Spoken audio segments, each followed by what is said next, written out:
Здравейте, скъпи приятели! Днес реших да направя това видео с цел как се живее тук в Нидерландия.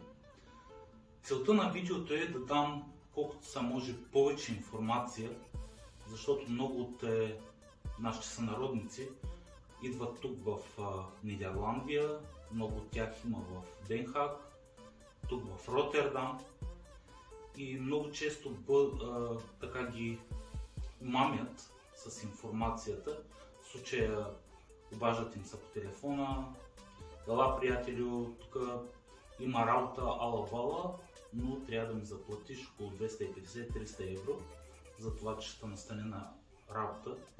Много такива случаи съм имал и съм чувал и заради това искам така да направя това видео, да стигне доколкото се може повече хора, за да дам яснота за всички тия опции, какво може да се направи тук в Нидерландия.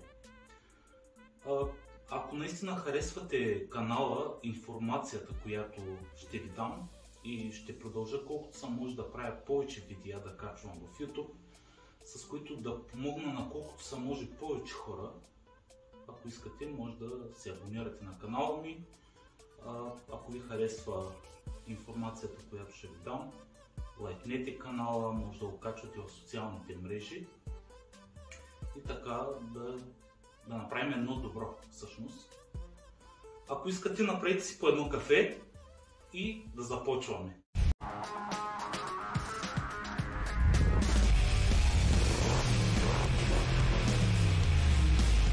Така, скъпи приятели,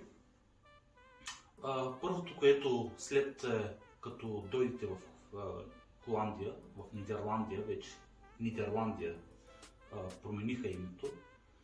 Когато дойдете в Нидерландия, първото, с което трябва да се здобиете, е BSN номер. BSN number.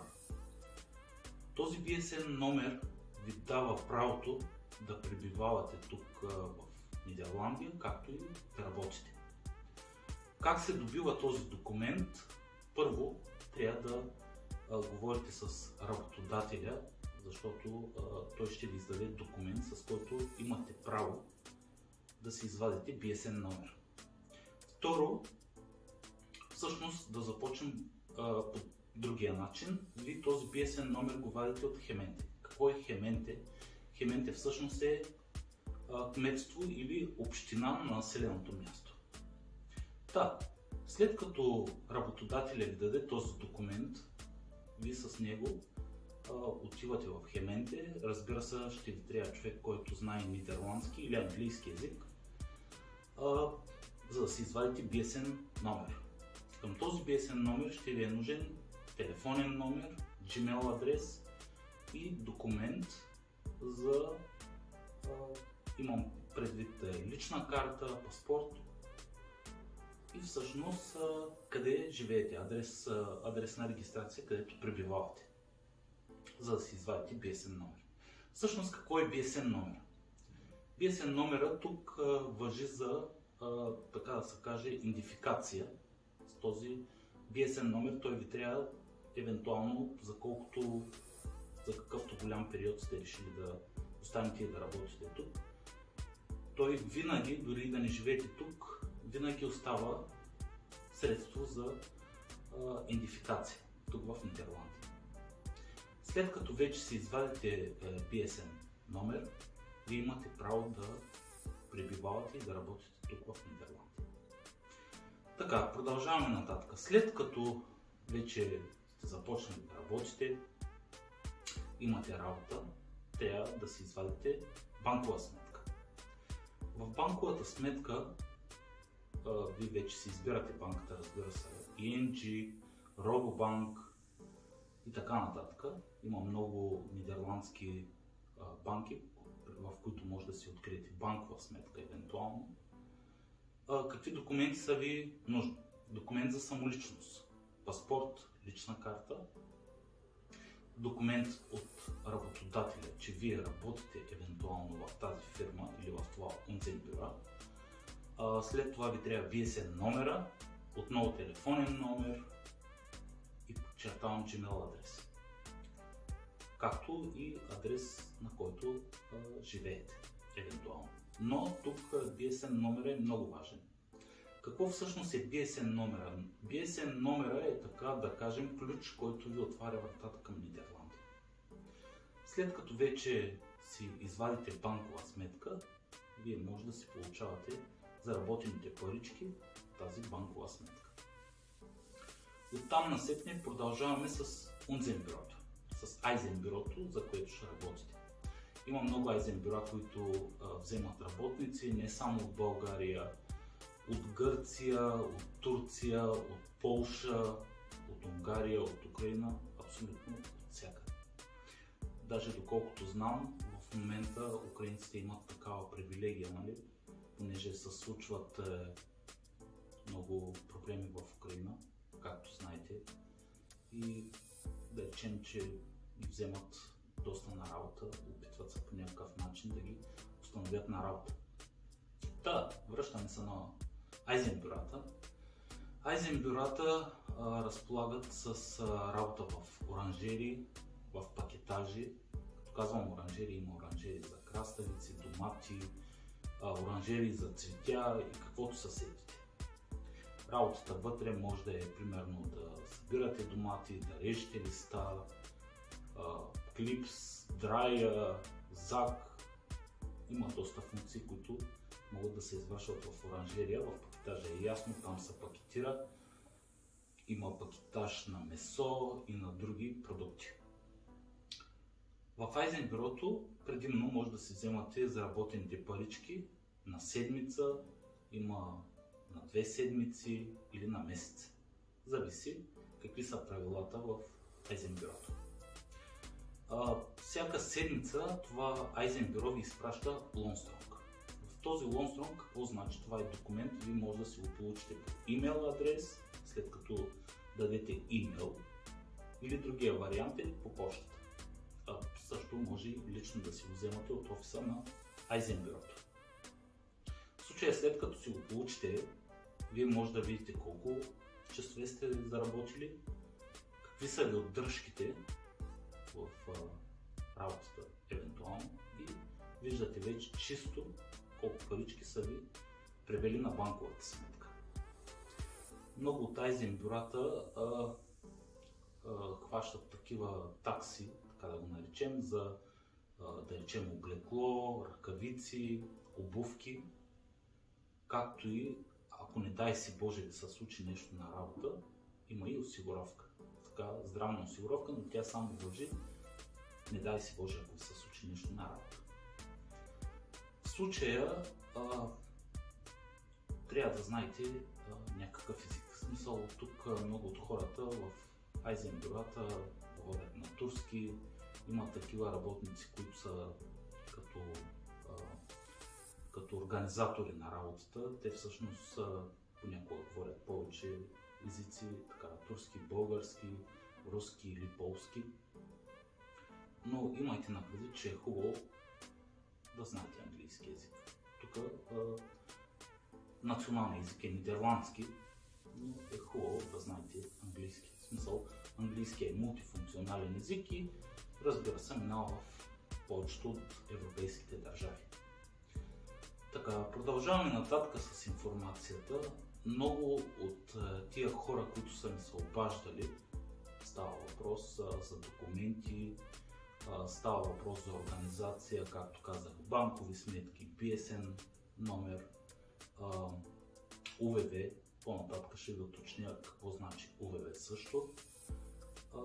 Ми се обаждах, аз имах официална Facebook група, страница, където се опитвах по всякакъв начин да помогна на хората, които идват от България, защото аз вече 7 години и повече съм тук в Нидерландия и, както ви казвам от начало, много и мен са ме опитвали да ме използват, така да речем.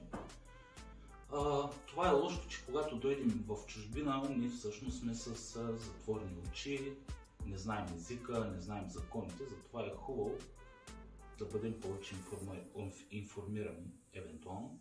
Точно за това, ако наистина ви харесва тази информация, която евентуално ви давам, абонирайте се на канала ми, може да го лайкнете, може да ми пишете коментари, споделяйте, за да стигне до повече хора. Искам колкото се може на повече хора да помогна. Връщаме се на Айзенбюрата. Всъщност, когато работим за Айзенбюро, ние печелим парички. Долу-горе работим около 40 часа седмично. Понякога заработваме малко повече от 40 часа. Но каква е връзката тук? Тук връзката е, че когато надхвърлим 45 часа, вече баластинга, по-нататък ще ви обясня какво всъщност значи баластинг. Баластинга, когато свърши годината и започне другата година, от баластинга ни идва данък, който ние трябва да заплатим. Значи е хубаво тия екстра часове, които ги заработваме, всъщност, когато примерно няма достатъчно работа, да се добавят екстрата часове, примерно имаме за седмицата, да речем 38 часа, да ни се добавят от тия наши заработени часове, за да станат по-малко от 45. В смисъл максимум 45, защото когато надхвърлим 45, ние плащаме повече данък. Така какво всъщност е баластинга? Баластинга е данък, който ние плащаме тук на Нидерландия. Как се изчислява баластинга? Баластинга гледа за миналата година, примерно, колко часове сме заработили, колко парички сме взели от работата и на базата на тази информация се изчислява нашия данък. Евентуално там вече става въпрос за income.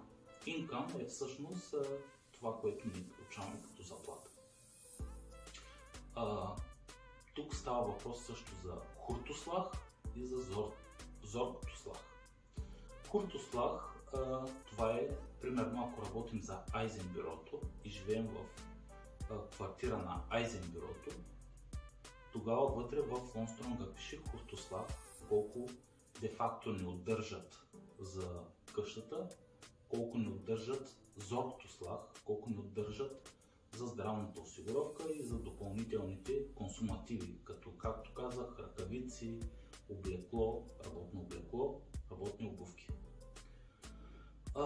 На базата на тия данни се оформя годишния данък, който всъщност, както казах, не трябва да надхвърля 24 000 евро. Ако надхвърляме 24 000 евро, ми се събира по-голяма сума, която трябва да върнем на държава. Зато е много важно, когато имаме екстра часове, да ни ги заплатят тогава, когато имаме по-малко работа.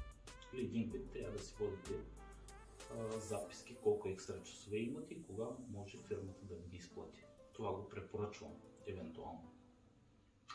Връщаме се на хуртослаг и зоргтослаг. Нидерландия е такава една държава, че всъщност когато нямате адресна регистрация, всъщност какво значи адресна регистрация? Много от хората, които идват тук, примерно се обаждат на свои приятели, живеят с тях в една къща, заплащат им, да речем, около 400-450 евро на месец, като живеят при тях на квартира. Да, но всъщност те докато живеят при тях на квартира, те не ползват адресна регистрация. В смисъл, този човек, който е собственик на квартирата, така да наречем, който е наемател на квартирата, той по документи се води той, нали, и колкото члена има на семейството, които са регистрирани на този адрес, се водят пребиваващи на тази квартира.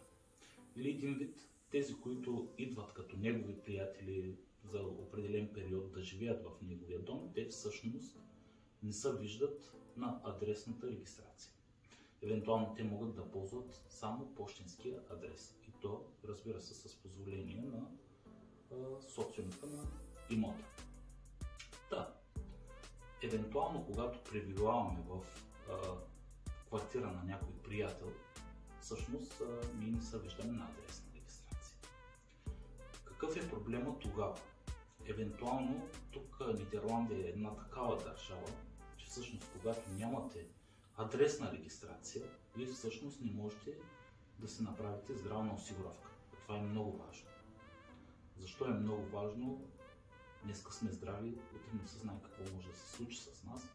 Заради това препоръчвам, евентуално когато наемаме квартира или идваме на квартира при някой приятел, отиваме на квартира, да помолим всъщност и ние да получим адресна регистрация.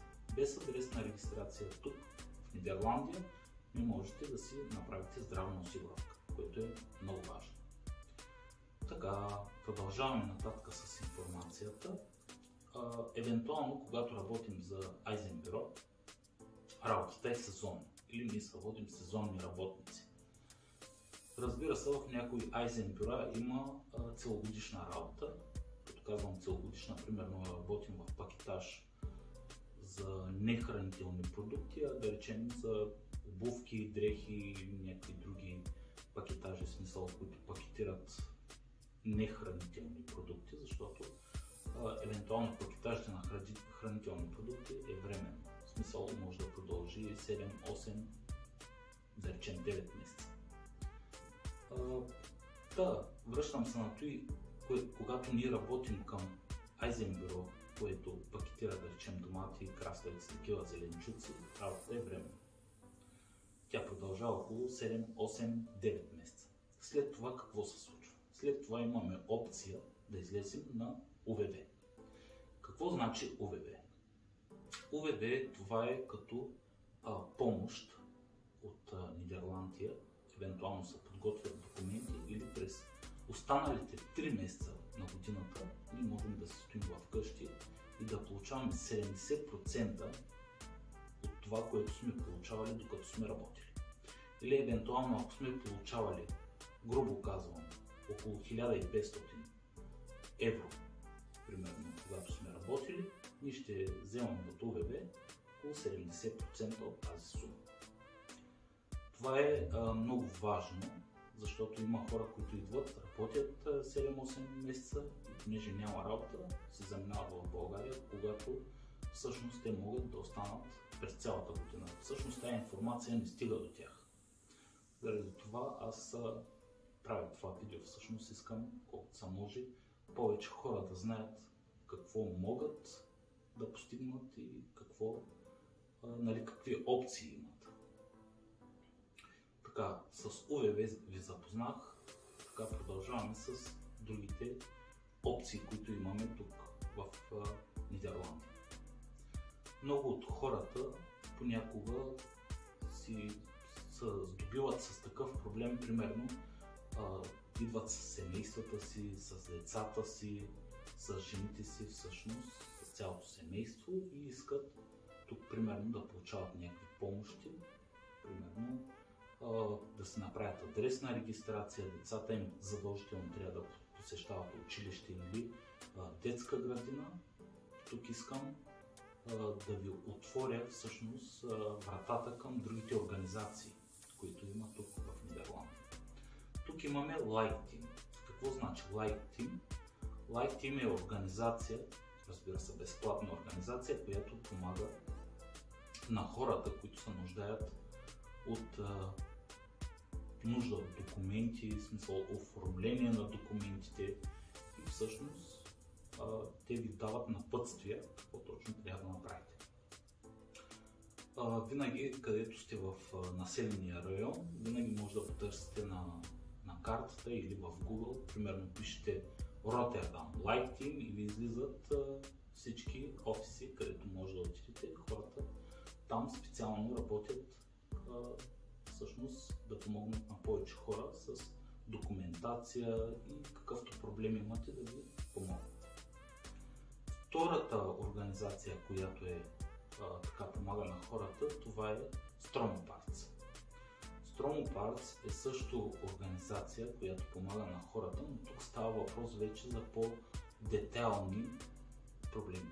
В смисъл, примерно имате безработие.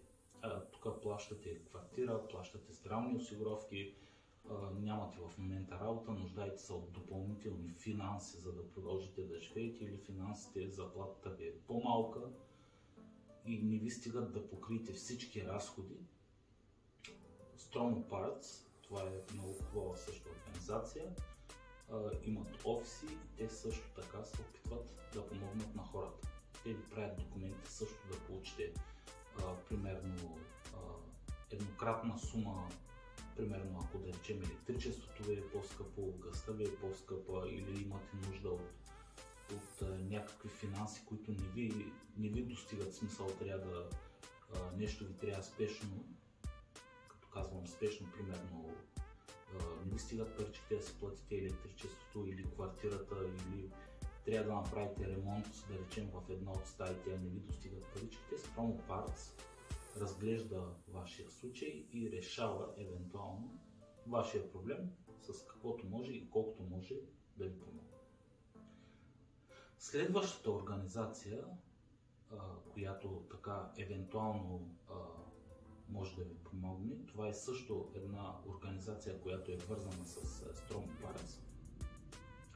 Това е една организация, която е вързана също и към Хементи и към останалите служби. Това е Формулирен бригада. Формулирен бригада, това са много детайлна организация всъщност. Тя ви показва и ви оформя документите за всяка една опция. Всъщност, каквото и да не знаете, какво трябва да направите и как да го направите, Формулиран бригада ви обяснява всичко детайлно. Всъщност, какви опции имате, какви документи ви трябват. И всъщност те ви оформят абсолютно всички документи и ви казват какви възможности имате. По този начин те ви оправят абсолютно всички документи. Значи също, когато ви трябва, може да потърсите в Google, да напишете Strong Parts и евентуално ще ви излезе кой е най-близкият офис на Strong Parts и евентуално да обясните какъв проблем има. Към всички тези институции може да се свържете първо по телефона, за да се запишете час. Не може така без час, евентуално трябва да се направите час или Aussprache, за да посетите дадения офис и да обясните за проблема, който имате. Като цяло, Нидерландия е прекрасна държава. Тя е с население, които са, как да ви кажа, много добри хора, в смисъл топли хора са, всеки един се опитва по някакъв начин да ви помогне. Но много от нашите българи, които са дошли, така като са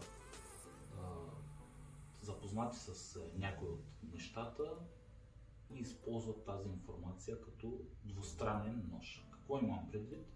Както ви казах в началото на видеото, примерно някой има приятел тук в Холандия, обажда му се от България, братле, взима на работа, ала-бала.